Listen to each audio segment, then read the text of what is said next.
if you plan to buy a whole game, you can still go buy a Nvidia, a Google, a Meta, a Netflix. You can still go buy those. Let's just make sure we understand that. Like, you don't have to get away from them. You just don't have to trade them right now. But you definitely should go own them right now because you're getting them at the same thing like we got Meta at $98 in 2022. This is the same situation. Right? This is the same situation like us going by Meta at $98. It's the same situation as us going by Google in 2022 at 90 something dollars. Like, this is that same situation, right? So don't think about just, I don't want to buy those companies anymore. No. You want to buy them now, right? But again, you just have strategy behind how you buy them now. Because at this point, like, nobody in here is like trying to exactly just beat the market right now. Only my crazy self with this recession, with this freedom index, is, I still got to navigate to beat the market, right? But you all don't have to do that right now. I know we're on a slippery slope with Nvidia and Palantir. Um, you know, it's like sliding exponentially. So, at what point do I know it's a buy and hold, do I continue to buy it? Or I know you kind of like straying away from it because it's been beaten so bad and it's still, I don't know what to do there. Yep. Same thing with Apple. My Apple, Nvidia, Palantir. Um, where do I go with it? So with your Apples, your Palantirs, and your Nvidias, especially when it comes to Apple and Nvidia, the fundamentals on those companies are really good. Palantir is a growing company. They're getting better. They're taking a lot of market share from a lot of they by themselves in that situation. You got to realize, like, what's going on right now isn't a stock event. It's a economic event. Right? And so it's important to identify that. And the reason why it's important to identify that is because now you can understand how do you make the move. Right? I can easily say if it was an Nvidia event or if it was an Apple event, then we can say, hey, here's a play we got to play a little different. Now, the reason why I'm shifting different inside of the freedom index is because the goal is to beat the market with that. But inside of my primary account, I bought more Nvidia for me and my daughter under $100. You know what I'm saying? Like, and I think I own 1,000 and she owns, I don't know, something about 500, something like that. But I bought more for me and her under $100. I bought more Apple for us because I feel like it's at a discount. So I feel like you shouldn't get out of those places. Palantir, same way. Stock did come a long way. It was definitely overvalued at 124. So it came a long way. It's back down to maybe like 60 something right now. So I think 74. So it came a long way from 120. I think you put your price points in here. I think if you get something now, you set another price point at 10% for everybody.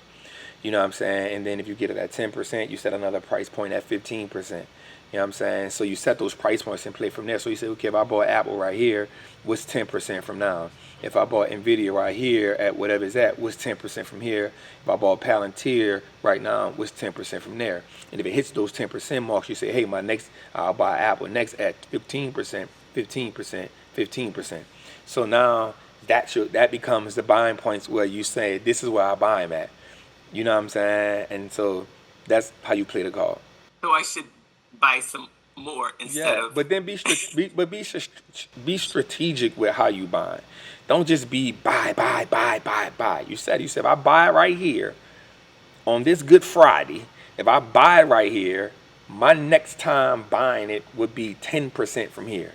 Okay. Right? No, I got you.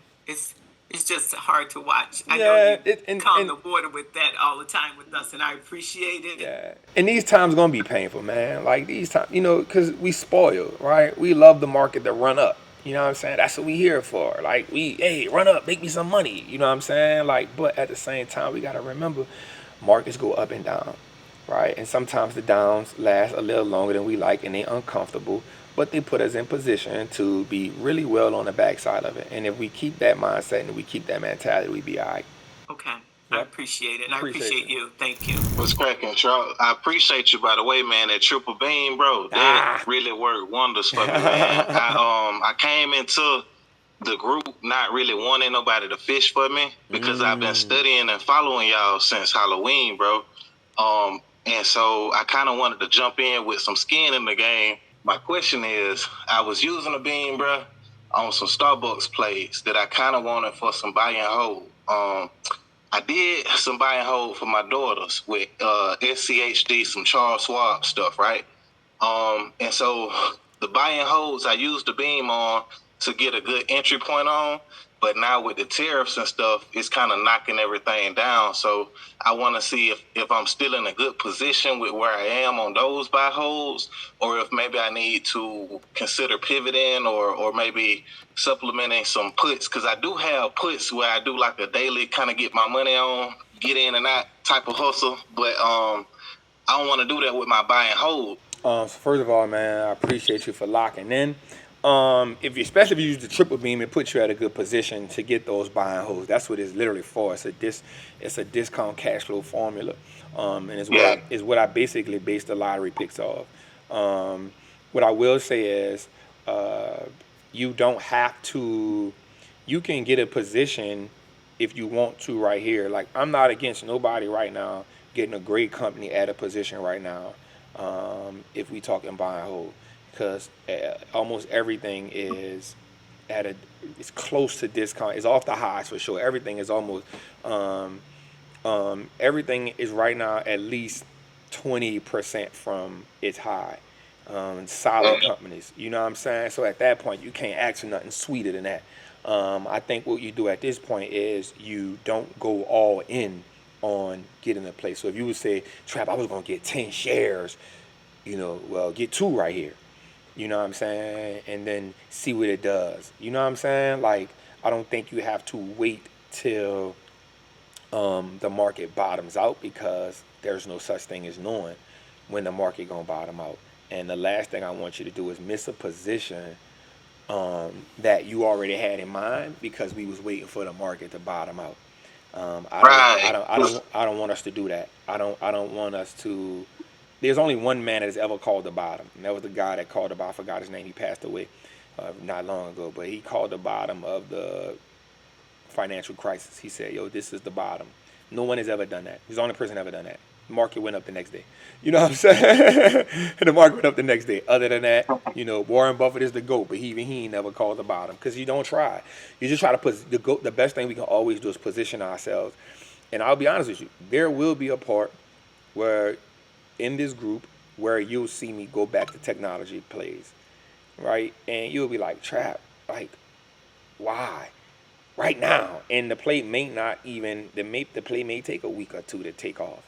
You know what I'm saying? But I'm willing to endure that and it's probably going to be because I saw, did a little research, saw some things, looked at the market, looked at a few little technical situation, but also I'm listening to the temperament of the market, looking at the temperament, seeing a buy is coming back in.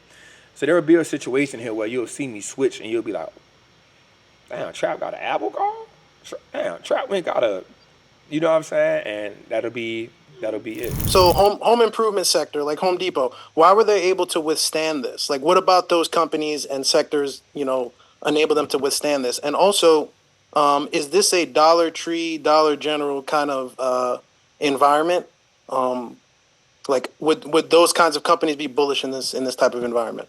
So the reason why Home Depot, Lowe's are able to navigate this space, because you got to think about it. People are more so willing to do what to their homes? Do everything themselves, right? You got to think about it. Everything being taxed. So anything that we were going to get from Canada, we get majority of our lumber from Canada. A lot of our goods come from China and overseas. Well, anything that people have to do themselves instead of going out and do it or paying big contractors to do it, that is a way to get rewarded, which is why you see McDonald's doing good right now. It was a reason why. So that's why they get rewarded. Anything like that. It's why you probably see tobacco. Now it makes sense to me. Like the world, because I was like, yo, why the hell is Philip Morris doing good? Why are some of these alcohol stocks doing good right now? Well, again, the world sees what's happening. What happens when people go through turmoil and the market goes crazy? People do what more? I don't care if you were trying to quit cigarettes. When your money start getting messed up, guess what you're gonna do? You know what I'm saying? Yeah. People gonna light up, you know what I'm saying? They stressed. You know what I'm saying? And so I was like, I literally said that this morning. I said, oh, now it makes sense. You know what I'm saying? Because for the depth of me, I could not understand why Philip Morris was running the way it is. But the market had priced this in. You know what I'm saying? And so those are why you see things like that. From my perspective, that's what I see. Remember, the market gonna always look forward. So that's what I see on that Titus for sure. Yeah, that makes sense. That Yep. makes sense. And also like the follow up to that was, do you think that this is a good environment to invest in things like Dollar Tree? I noticed they pretty much, they didn't get whacked. They weren't running, but I think by now Yeah, about I don't think we have to pivot to Dollar Trees and Dollar Generals, because then you'll be getting right back out of it when the market changes. I don't think that's the exact way to do that. I think, I think the Costco's, the BJ's, the Casey's. I'm so mad that I didn't get in Casey's. The things went crazy on us. The O'Reillys, the Waste Managements. These are a cool little pivot. The other one is Waste Connections. These are better plays. If you want to just navigate through this, rather than just saying let me go Dollar Tree, Dollar General, because those companies typically aren't really that great either. You know what I'm saying? My question is, Trap. I bought Google, and I bought it too high. I bought it at like 200, and I bought like 60 shares of it, Mm-hmm. and it just keep dropping. It's down to like 147 right now. I was thinking like I'm just want to get your opinion. I was thinking about reposition myself, like sell it and then re-enter it, No, so when it start to go back up, I won't have to wait until I start earning to get to 200. nah, don't sell it. Just Don't sell it. just reposition here. Right? You bought it at what price? I bought it at You 200, bought it at 200. What it is right now? 160. 147. 147. So if you buy it at 147, even if you bought it right now at 147, you go from 200 to about one. I'm guessing maybe 180 something to be your cost basis now. Even if you bought a couple more, right? At that point, you already in a good position. You've already bought yourself a discount. You feel what I'm saying? Like you buying yourself a discount. You know what I'm saying? You bought it at 200. If you bought it at 200, you damn sure like it at 147. You feel what I'm saying? No sense in selling it. So just buy some more here. Don't take that off the table just because you want to try to see green again. You know what I'm saying? Like just because like we can't be green fiends. You know what I'm saying? Like we don't got to be green fiends right here, right? You bought it at 200. You buy it at 147. You're gonna bring your cost basis down. You know what I'm saying? At 147, let's say if it went down to, so now the major goal for you right now and for everybody in here is like if you're not just playing the options market, like the best goal for you right now is to be doing what? Putting money up for your buy and hold. Like that should be what you should be doing. Like, and I'll give it to you even more so, right? If you, let's say you're gonna put $1,000 up, I would go 400 for buy and hold, 600 up for options, or either or. For every $1,000 you put up, I would split it 70-30 or 60-40, right? For every $1,000 you put up, I would go 60-40. Cause what I don't want us to be is so option crazy. And listen, I know the losses hurt, but I still invest heavy in my buy and hold. I'm talking super heavy, because that's money. Remember, the market gonna go up 76% of the time, right? I don't even care what crazy man doing right now, right? I don't even care what he doing right now. What I do know is a couple things gonna happen, right? Either gonna get his butt up out of there because they gonna get tired of what he got doing, or he gonna or something gonna shake. You know what I'm saying? And so we may have to endure for a little while. I'm okay with taking a little endurance, right? We can pivot, especially if we say, all right, bro, like that's what you want to do with your crazy stuff. We're gonna just play these puts right here strategically, and then you know what I'm saying? We're gonna play these puts strategically. We're gonna make bread off it, and then we'll take some of that money and transfer it to the account, right? We don't got to get caught up in that. But I do not want you to just abandon ship. Nobody in here. I don't want you to abandon ship on buy and hold. Like hell no, that ain't what we doing. You know what I'm saying? Hell no. So if you said, I use that math, for every $1,000 that I'm going to put in my account, I'm going to split it 60-40 or 70-30. Buy and hold So options are options to buy and hold. I don't really care how you do it. It's kind of based on your experience. But I think everybody should do that, man. Because that's what I'm doing. I'm doing like 70-30.